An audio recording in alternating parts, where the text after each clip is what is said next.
Olá, sejam muito bem-vindos. Hoje a gente vai mergulhar num assunto que todo mundo acha que conhece, mas que tem muito mais camadas do que parece: a segurança no trânsito. A ideia aqui é esquecer aquela imagem de um simples cursinho para tirar a carteira, sabe? Vamos olhar para isso como um projeto cultural, algo que se constrói a vida inteira e que depende de todo mundo. Então, para começar, uma pergunta que parece simples, mas não é. A segurança no trânsito começa mesmo na autoescola? É normal a gente pensar que sim, né? Mas e se essa for só uma pecinha de um quebra-cabeça gigantesco? A verdade é que os fundamentos de um trânsito seguro começam a ser construídos muito, mas muito antes de alguém sentar atrás de um volante. E é aqui que tudo realmente começa, na infância. É nessa fase que os primeiros hábitos, a primeira noção de perigo, começam a tomar forma. Não estamos falando de decorar leis, mas de criar instintos de sobrevivência e uma consciência que a pessoa vai carregar por resto da vida. E olha, o dado que está aqui é pesado. Por quê? Porque as crianças são impulsivas por natureza, uma característica do desenvolvimento delas. E essa impulsividade na rua é um perigo enorme. Um segundo para correr atrás de uma bola pode, infelizmente, ter consequências devastadoras. O risco é muito real e imediato. Então, se o perigo existe, como é que a gente lida com ele? Transformando o medo em atitude, em conhecimento prático. Isso aqui não são só dicas, são verdadeiros protocolos de segurança que precisam ser ensinados e repetidos até virarem um hábito. Olhar para os dois lados, usar a faixa, entender que a bola pode esperar, são lições que formam a base de tudo. E agora olha que sacada genial. Educar uma criança sobre o trânsito não impacta só ela. Pesquisas mostram que os filhos acabam se tornando pequenos fiscais da segurança dentro de casa. Eles levam o que aprendem e, com isso, influenciam positivamente os pais, os tios, os avós. É um jeito muito poderoso de reeducar os adultos também. Bom, saindo de casa, essa responsabilidade se expande e chega na sala de aula. A escola não é só um lugar para aprender matemática e português. Ela é fundamentalmente um lugar onde se formam cidadãos, e cidadãos conscientes do seu papel no espaço que é de todo mundo, como o trânsito. E essa imagem aqui resume perfeitamente qual é a verdadeira missão de quem educa. O objetivo não é criar gente que só decora o que significa cada placa. É muito mais profundo. É sobre desenvolver empatia, a capacidade de se colocar no lugar do outro. E também pensamento crítico, para poder analisar situações e tomar as decisões mais seguras. E é claro que a forma de ensinar tem que mudar conforme a idade. Lá com os pequenininhos, o foco é sensorial, perceber os sons dos carros, as cores do semáforo, os perigos mais óbvios. Depois, no Fundamental 1, entram as regras práticas para pedestres e ciclistas.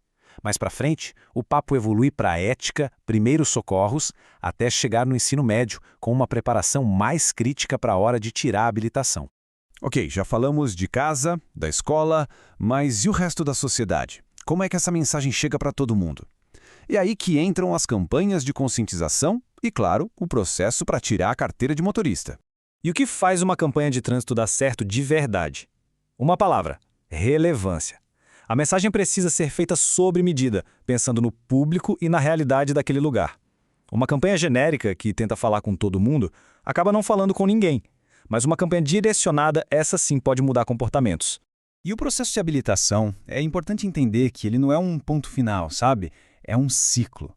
Começa com as aulas, aí vem a carteira, mas o ponto-chave é a necessidade de continuar aprendendo, de se reciclar. Educação no trânsito não acaba no dia do exame de direção. Ela tem que continuar pela vida toda. Tudo isso que a gente conversou até agora nos leva para uma ideia central. A segurança no trânsito não é tarefa de uma pessoa só, ou de um órgão só. É um sistema, uma engrenagem complexa, onde todo mundo tem uma parte da responsabilidade. E olha só, essa responsabilidade toda não é só uma questão de bom senso, não. Está na lei. O nosso Código de Trânsito brasileiro deixa bem claro que a educação para o trânsito é um direito de todos e um dever prioritário do Estado. Isso dá um peso enorme para toda essa nossa conversa. A primeira peça desse sistema, claro, é o poder público. Pensa em órgãos como o Sistema Nacional de Trânsito e o CONTRAN. Eles são como os arquitetos do sistema. São eles que definem as regras do jogo, que criam as grandes campanhas nacionais e que montam toda a estrutura para a coisa funcionar. Em seguida, vêm as empresas, que são engrenagens importantíssimas nesse sistema. Principalmente aquelas que têm frotas de veículos, né? Elas têm o dever de criar uma cultura de segurança de dentro para fora, com treinamentos, com regras claras que protegem não só seus funcionários, mas todo mundo que está na rua. As universidades também são um pilar fundamental. Elas funcionam como os laboratórios de ideias. É lá que nascem as pesquisas que nos ajudam a entender melhor os problemas do trânsito. E com projetos de extensão, elas levam esse conhecimento direto para a comunidade. E, finalmente, a peça que fecha esse quebra-cabeça todo somos nós, cada indivíduo. Porque, no final das contas, o governo pode criar a lei, a empresa pode dar o treinamento, mas a decisão de ser um motorista, um pedestre ou um ciclista consciente e seguro, essa decisão é tomada a cada segundo por cada um de nós. Bom, a gente passou pela infância, pela escola, pelas empresas, pelas leis, juntando tudo isso para onde a gente quer chegar. Qual é o grande objetivo de todo esse esforço? O nome disso, o objetivo final, é criar uma verdadeira cultura de segurança. E o que é isso? É quando a segurança no trânsito deixa de ser só um conjunto de regras para se tornar um valor, um bem social que todo mundo quer proteger. É um processo que não para nunca e que precisa de todo mundo junto. E o mais importante de entender é que essa cultura não é um destino, um lugar onde a gente chega e pronto, acabou.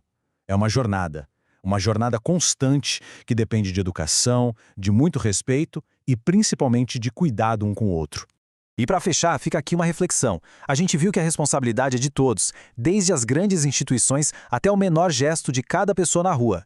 Então, a pergunta que fica é: qual é o papel de cada um de nós nessa grande construção coletiva por um trânsito mais seguro e mais humano?